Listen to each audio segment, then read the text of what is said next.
मोरङको जहदा गाउँपालिकाले दोस्रो गाउँ सभाको 11औं अधिवेशन सम्पन्न गरेको छ। शिक्षा, स्वास्थ्य, कृषि, रोजगारी, दिगो पूर्वाधार, स्थानीय विकास, सुशासन र नागरिक सेवालाई प्राथमिकतामा राखी आर्थिक वर्ष 2083-84को वार्षिक नीति तथा कार्यक्रम ल्याएको हो।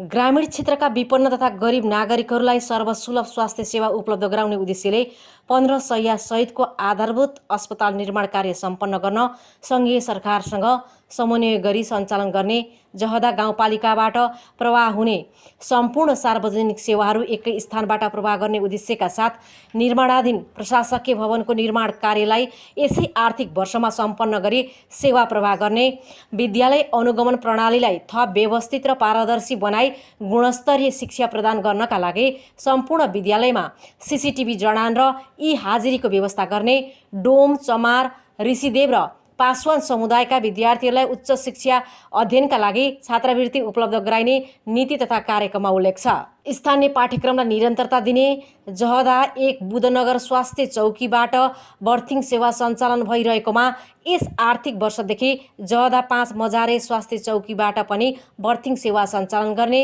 म स्वस्थ मेरो समुदाय स्वस्थ भन्ने उक्तिलाई चरितार्थ गर्न घरटोलमा स्वास्थ्य प्रवर्धन कार्यक्रम सञ्चालन गर्ने, व्यवसाय कृषि खेती गर्ने कृषकहरूलाई सिँचाइको उचित प्रबन्ध गरी कृषि उत्पादनमा वृद्धि गर्ने लक्ष्यका साथ सिँचाइका लागि 50% अनुदानमा इलेक्ट्रिक मोटर, डेलिभरी पाइप वितरण गरी सिँचाइका लागि विद्युत जडानको व्यवस्था गर्ने, कृषकहरूको मागलाई ध्यान दिँदै 50% अनुदानमा उन्नत धान र गहुँको बिउ वितरण गर्ने, कृषकहरूका लागि सहकारी संस्थासँगको साझेदारीमा कृषकहरूलाई मल खादको उचित प्रबन्ध गर्ने नीति तथा कार्यक्रममा उल्लेख छ। नागरिकलाई छिटो, छरितो र पारदर्शी सेवा प्रदान गर्न कार्यालयहरूलाई जनमुखी प्रविधि मैत्री बनाइने उल्लेख छ।